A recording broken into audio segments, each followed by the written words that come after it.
To lose oneself in the divine is a transgressive act, an act that demands the relentless atrophy of your physical form, the form that ties you to the earthly plane. You must destroy the physical self to transcend. And the more gory that destruction is, well, perhaps the closer your spiritual self can be to the divine. A divine which has constructed its power and salvation directly through bleak, violent suffering. To suffer is to graze against divinity. To suffer is to break the bounds of isolation and to access an otherworldly power.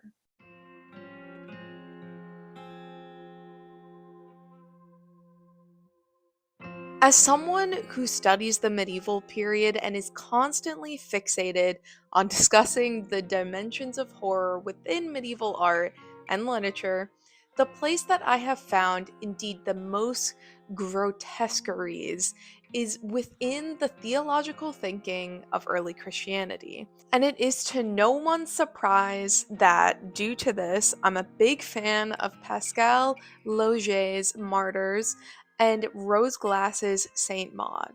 Two films known for the extremity of their psychological horror, and also their themes connecting suffering to religion, particularly Christianity, something that, of course, my medieval nerd brain and horror lizard brain are absolutely obsessed with. Religious or mystical horror, and I'm not talking about the overused and overtired exorcism horror, illustrates the self-annihilation that appears utterly necessarily to truly connect with the divine. Martyrs and Saint Maud are, in my opinion, the epitomes of mystical horror in modern cinema.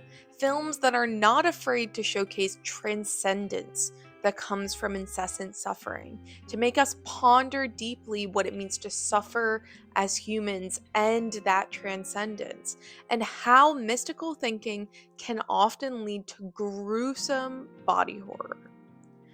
Although these films are nearly a decade apart, both derive their gore and disturbing content from none other than the stories of early Christian martyrs and mystics, specifically the long historical trends in Christianity to use, voluntarily or not, suffering as an access point to the divine. Make no mistake, it is not just any martyrs and mystics that Laugier and Glass are engrossed with, but notably female martyrs and mystics. These films intentionally centralize their narratives of suffering on female characters, dissecting their pain as not just a feeling within a vacuum, but one that certainly has a gendered implications or ungendered implications. I'll get into the details of that later. Also, what I found in my research of ancient and medieval Christianity is that this attention to female martyrs and mystic suffering has been occurring for hundreds of years for a multitude of socio-political reasons. This video essay will analyze the spectacles of mystical pain through the stories of female martyrs and mystics, and explore how this history codified the core horror elements in Martyrs and Saint Maud. But first, let's assess the context and the background of these films to understand the pathway to our endings and conclusions in this analysis. There are big spoilers ahead, and I highly recommend watching both of these films if you haven't already, because they are utterly fascinating. Also, super big, massive, ultra trigger warning. These topics will be discussed at length, historically and through these films, so fair warning before we begin. Laugier's Martyrs is perhaps one of the most well-known films in the new French extremity genre, which exploits graphic violence to convey a sense of horror or even moral disgust. In the decade that Martyrs premiered, these extreme films were definitely not uncommon.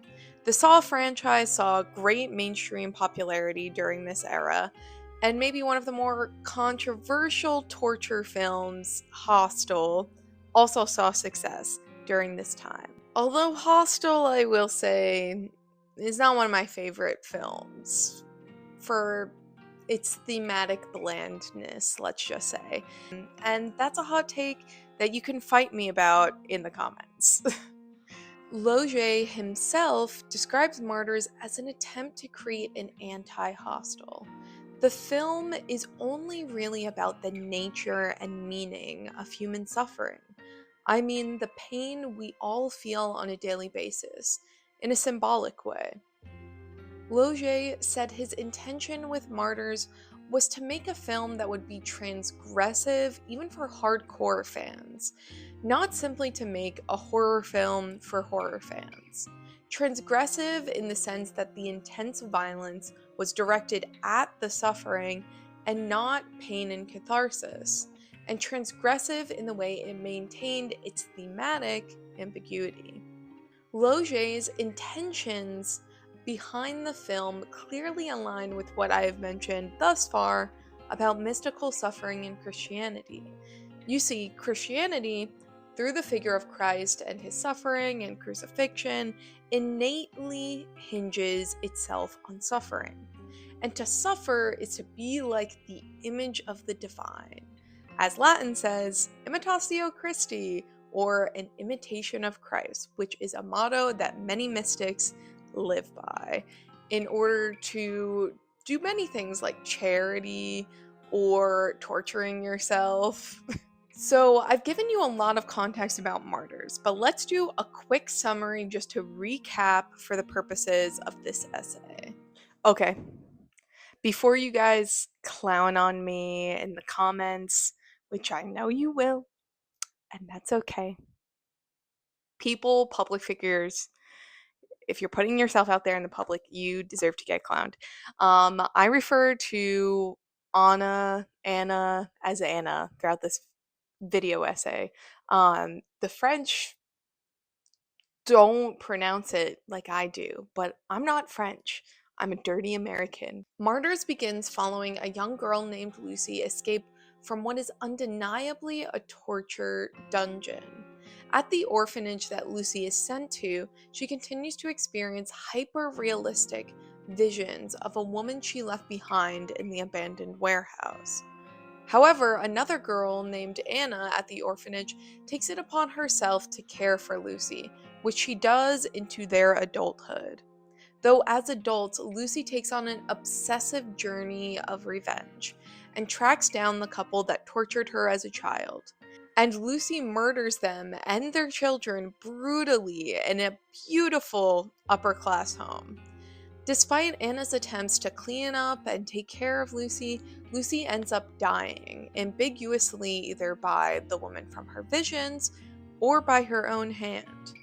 But Anna is not in the clear at all, as the same organization, run by an older woman named Mademoiselle, who imprisoned and tortured Lucy, kidnaps Anna now, and explains to her their methods of trying to connect to the afterlife by torturing young girls to the brink of death and transcendence. After some tragically sorrowful torture scenes, Anna succumbs to her transcendence after being flayed alive, and whispers to Mademoiselle an unknown message about the afterlife. A message we never get to hear, as Mademoiselle, leading up to the announcement of Anna's words to the cult, shoots herself, but not before saying, "Lute Etienne." Although Mademoiselle and her cult make some distinctions between their practices and those of Christianity, the essence of Christian mysticism and martyrdom quite severely looms in the background as a source text. Images of Christian martyrs undeniably fabricate the basis of their practices, and their fixation on female martyrs in particular adheres to historical narratives' interest in female pain, which we will dive significantly into later in the video. On the other hand, Maud's director, Rose Glass, also, fun fact, known for her more popular film Love Lies Bleeding, Glass has referred to the 2019 film as an exploration of loneliness and obsessive faith, and ultimately a desire to connect with others to the point of suffering. The film follows Katie, or Maud, a private carer who is traumatized after having a patient die under her care when she was a nurse. Maud becomes a devout Catholic and becomes obsessed with a new patient of hers, a former dancer, Amanda, who is terminally ill. The narrative follows Maud's spiritual delusions and her extreme piety, which takes the form of self-inflicted harm to enhance her relationship with God. Ultimately, after failing to convert Amanda and being ridiculed and assaulted, Maud murders Amanda, then cleanses herself through self-immolation. The scene juxtaposes a beautifully angelic version of Maud as she bathes in fire with a horrifically burnt version of Maud, engulfed in screams. Honestly, St. Maud's intriguing ending really makes you think about it for days, even weeks, months, years after. Besides the obvious imagery of martyrdom and mystical, harmful practices, it is clear that Glass is also deeply considering historical female martyrs, in the manner that she named the hospital in which Maud was traumatized at after Saint Afra, a martyr who's burned to death. Despite having very different main characters, both of these films grapple with intentional mystical suffering, centered in a woman's experience. They make a horror spectacle out of women's gory connections with the divine, something that we will see too as we look to the past and deeper into the content of these films.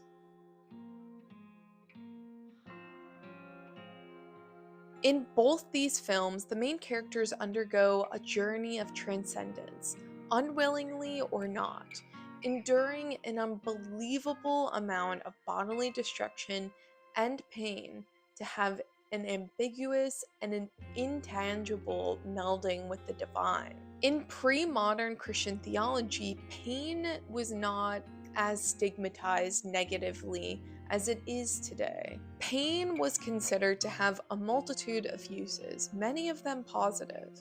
The experience of pain might be classed alongside redemption, particularly in a religious context, or considered a gift to remind the individual of the correct path to follow. Pain and suffering guide Anna and Maud's journeys to their narrative conclusion, driving them both towards some, although odd, sense of redemption/salvation in what they envision or become the vision of the divine. In Anna's case, this is witnessing the afterlife. In Maud's, her angelic transfiguration. Maud, and perhaps Mademoiselle, would certainly agree to this depiction of the character's extreme suffering as a gift. Suffering in early Christian theology also constitutes itself as a tool towards transcendence, something that can be applied to the body to induce a holiness. The pain inflicted by scourging was not simply a punishment, but a transformative practice, turning bodies of penitence into instruments of prayer. Transformation and transfiguration to the divine and the transcendent are inherent to these films' core narratives. Transfiguration is, in fact, what Mademoiselle calls the process that Anna endures. According to mysticism, without a bodily transformation, both Anna and Maud would find themselves trapped within the limitations of the earthly and the bodily, unable to reach forth to the otherworldly and intangible. Suffering spurs on the transfiguration to access something greater and more powerful than the body. This accessing and transfiguration to transcendence is a theme in both films, and a lack of awareness is integral to this suffering experience. Anna, to be truly transfigured, must demonstrate as showing a complete unawareness of her surroundings, while Maud, throughout the film, also displays a lack of self-awareness, but one rather that stems from her internal suffering, loneliness, and delusions of God. Through this unawareness, these characters can, somewhat according to theology, be transformed into a being with proximity to the divine instead of a grounded, isolated human. Several female martyrs showcase a mystical transfiguration following their deaths. Agatha, in death, has her holiness confirmed by her tomb's protective powers, and evidences of her healing capabilities are seen in Lucy's legend. Beheaded and buried, Agnes returns with a heavenly retinue to reassure her parents of her sublime new status. Juliana's beheading is followed by an adventurous translation of her body. Catherine's neck flows with milk instead of blood. In comparison to Anna and Maud's martyrdoms, these depictions are to be experienced by the religious collective, for they serve a socio-political purpose within Christian theology, one that adheres to the Church's beliefs and tenets in Imitatio Christi, and one that displays their disdain towards heretics or hedonists who enforce a suffering onto Christians, a suffering that can be manipulated toward divine power. However, Anna and Maud's mystical transcendence is forcibly isolated to themselves. Mademoiselle obscures Anna's end-of-life revelation from her community, and others see Maud's angelic transformation as grotesque and terrifying. And these visions and spiritual transformations also fracture the perspectives of the film, creating subjective and objective points of view of the pain endured, a double vision that stems from martyr stories. Double vision is required for the viewing of a martyr. In an imaginary carnivore's gory meal, we are invited also to see a Christian's glorious transformation. To begin with, Martyrs, we see the double vision in two places, with Lucy and Anna's stories. For Lucy, throughout the beginning of the film, we find ourselves questioning the reality of the figure that haunts, stalks, and maims her. Laugier cleverly films those scenes to make the suffering that Lucy endures very dubious on whether or not the pain comes from an external force attacking Lucy or from herself. On the other hand, Anna's suffering accrues a double vision when we consider the cryptic nature of the film's ending. There is some indication that Anna sees something during her ultimate suffering, but is wholly unconfirmed. Her subjective transcendence, objectively to us, is unproven, and Mademoiselle's shooting at the end only exacerbates this division between subjective and objective results of suffering and mysticism. Is it happening? Is it not? Do we know? No. Maud's story reflects this double vision to an even further extent that I feel really mimics what Burrus mentioned in the prior quote. In Maud's self-immolation, the vision of her ascending into this angelic state is sharply cut with a terrifying, likely reality-based version of her horrifically burning and screaming. Anna and Maud's transfigurations touch upon the long-standing anti-materialism of Christianity that sees itself in the deaths of martyrs and in the self-harm of mystics. Therefore, the experience of suffering itself, particularly suffering that mirrored Christ, was valued, both as an aid to achieve a higher spirituality and to assist in reflection of the human relationship with God. It simultaneously illuminated and challenged the physicality of humanity in an attempt to escape the flesh and achieve higher spiritual meaning and reward. Ironically, and maybe a nod from the directors, both Anna and Maud do quite literally escape their own flesh through flaying and burning. An action that, interestingly enough, defaces their bodies to such an extent that one could consider it to be desexing them, a topic about gender and martyrs that we'll get into in the next section.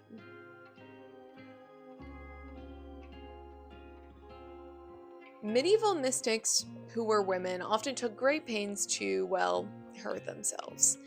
Christina of Haine tortured her own intimate orifices. Beatrice of Nazareth tied thorns around her waist and walked around all day. Saint Radegund bound herself with iron and burned her body with a cross. Catherine of Siena starved herself. In particular, Holy Anoretics was a title given to medieval women who took their piety to extreme levels, much like Maud does. The medieval women who became holy anoretics were not only in search of spiritual perfection.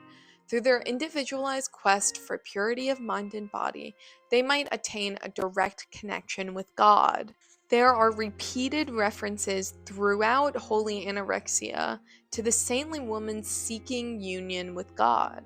Purity was necessary for this life-sustaining and totally fulfilled union. Like with Maud's self-inflicted harm, although certainly viewed differently by today's standards, they are intended to create a bridge between the mystic and the divine, developing a more significant and fulfilling relationship and union. Throughout St. Maud, Maud's desperate attempts to connect are certainly paired with her desire to be utterly absorbed by the divine. As someone who is lost, she wants to further lose herself in the divine, to lose and deface her physical form and transition her into a transcendent form. Similarly, while it does not create a union between her and a godly figure, at least as far as we know, Anna's suffering definitely merges her into a spiritual realm, one where she loses herself and transcends, gaining a more comprehensive relationship with the divine through visionary power. In this process, Anna's naked body is, as we could say, neutralized from gender. In her flayed form, one could not immediately associate her with femininity of all things. Through physical decimation, Anna can transcend even the gendered aspects of her identity, one in which the organization that tortures her capitalizes upon, and she dissolves into the spiritual realm, supposedly. She at least no longer remains on the physical plane, but one that goes beyond the bodily conventions of our world. These characters and these mystics are participating in an activity that requires them to lose all sense of their individual selves and meld into a new identity, one centered around the divine or the otherworldly. In Christian mysticism, this often establishes a violent, erotic, or even gender-bending result. One mystic I find particularly poignant in demonstrating this phenomenon of self-annihilation and an absorption into the divine through suffering and transcendence is Mecheld de Magdeburg. As Mecheld tunes into the passion of Christ, she not only describes Christ's suffering, but in her reading she puts herself in his place and becomes a participator, incorporating new dimensions to that scene of suffering. That scene is described in terms of physical battering and self-destruction. She is captured in the first experience when God kisses her in sweet union. She is assailed with many a holy thought, that she not waver when she mortifies her flesh. She is bound by the power of the Holy Spirit, and her bliss is indeed manifold. She is slapped with the great powerlessness of not being able to enjoy without interruption, internal light. She is brought to judgment trembling with shame. She is buffeted and beaten with severe blows when she must return to the body. She is stripped of all things. Her eyes are bound with her body's baseness, because she is so utterly imprisoned in its darkness. Here we see a mystic taking on that journey we've seen in both Anna and Maud's stories, a transcendent and intimate merging with the divine, spurred on by violence and mortification of the flesh. There is a degradation, both physically and verbally, towards the body, emphasizing it as an obstacle to reaching divine power, an obstacle that both Anna and Maud overcome through extreme suffering, bodily obliteration, and ultimately mystical vision. Many mystics directly ask for suffering or enact it themselves through disturbing self-mutilation. Hodowick and Julian of Norwich notably display this desire for suffering, indicating a longing to embody Christ through suffering. And it is that embodiment of Christ in the mortification of the flesh that these female mystics, it prompts them to undertake some gender-bending qualities. For the purposes of physical combat in the arena, the female martyr is temporarily virilized, but typically the martyrology refeminizes her through emphasizing, and sometimes overemphasizing, her physical attributes, feminine gender roles, and above all, her feminine modesty, showing what is appropriately female, defined through chastity, circumspection in public, and silence. The imperfection of the female body was entrenched to such an extent by a single sex regulatory body that it had to be transformed into a male body. For at least some of our early Christian male authors, honor and nobility were qualities so intimately associated with masculinity that only maleness could exhibit them. As such, the female body had to be unmade, had to suffer a loss of identity again. As we see with the extreme defacement of Anna and Maud's bodies at the end of their lives, there are undoubtedly some elements shared with female martyrs' bodies, being deconstructed, neutralized, and even perhaps masculinized by their martyrdom. However, I believe that Laugier and Glass operate quite differently from the early Christian male hagiographers, the biographers of female martyrs and saints. Laugier and Glass are more interested in neutralization than masculinization, furthering the idea about transcendence beyond the physical world. This is likely connected to the distancing between their mystics and Christ, instead favoring a more ambiguous divine than the image of Christ exactly. And that brings me to another point in which I feel Laugier and Glass, which is the sexual tortures of female martyrs. Narratives we particularly see in the medieval adaptations of ancient female martyr legends. Although these early passions are often sparse in detail, many of the elements already present, particularly the martyr's torments, reappear in later legends. The methods of torture established in these early texts become ingrained in virgin martyr traditions. The torments, such as breast mutilation and censored, assigned to or attempted upon these women, have overt sexual implications. Seemingly less sexualized punishments, such as burning and whipping, are also inflicted upon women's bodies. The majority of these accounts, however, focus largely on the women's sexual or socially perceived feminine attributes. The virgin's femaleness is usually highlighted either by repeated acclamations of her beauty or praise for her fierce protection of her virginity. It is precisely the emphasis on these saints as women that affords the torments inflicted upon these female bodies, with symbolism rarely found in male saints' accounts. The symbolic natures of these torments develop throughout these women's hagiographical traditions, and as the narratives become more elaborate, additional plot devices and details complement the legend's core elements. While Maud does experience sexual violence in the film, it is certainly not tied to her experience as a visionary, but to her life as a woman being preyed upon a man during a particularly vulnerable moment.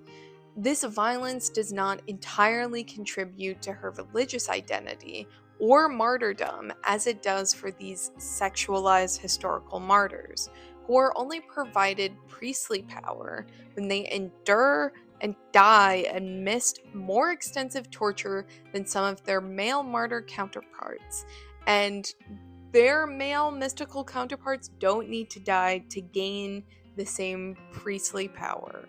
In the same vein, although there is nudity in Martyrs, I would go at great lengths to label this nudity as wholly unsexual. It is not intended at all to arouse the audience, rather the opposite. The naked, tortured woman that Anna finds in the basement is meant to make us shrink away from the scene, horrified or perhaps even repulsed. Very similar in Anna's case, where her nudity is presented very briefly before her flaying. And I would argue it is not navel gazing at all, but a practical choice. You can't necessarily flay someone with their clothes on very easily. And blankets cover up Anna's nudity in the following scenes before her flaying is complete. There is, of course, as you can imagine, a misogynistic reasoning why these historical female martyrs constantly find themselves in sexually violent situations and narratives, and why this violence is played up in subsequent narratives about their lives. Fears of autonomous women manifested themselves in sermons, tracts, tableaux, romances, as well as in the often venomous stereotyping of predominantly female occupations, such as small-scale retailing, brewing, and spinning. Virgin martyr legends complement the anti-feminist messages of these popular texts, for they demonstrate that all women, even chaste saints, are aggressive and destructive.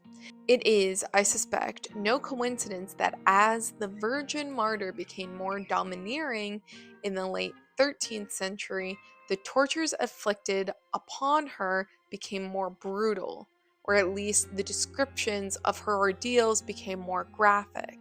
To be sure, hagiographers also detailed the torture of male martyrs, and the violence of these legends must to some degree reflect a broad taste for blood and gore among medieval English writers, artists, and audiences. Yet, the sexual nature of the tortures that the saint endures and the loathing that the virgin martyr's persecutors express towards her, not just as a Christian, but as a woman, have no equivalent in the passions of male martyrs. Thankfully, Laugier and Glass diverge from these traditions, although they certainly maintain the centrality of female pain and pain stemming from position in society. This leads to what I consider one of the most incredibly sophisticated philosophical explorations of spirituality and suffering that I have not been able to find really in any other modern media that I have consumed. In essence, I would, without a doubt, argue on behalf of Laugier's and Glass's filmmaking genius. Thank you all so much for listening to another unhinged rant/video essay of mine. I really hope you all enjoy this one and find some fruitful food for thought. Like and subscribe to me for more horror and dark history content. Feel free to follow me on TikTok, where I post some more short form essay content and just some other casual things.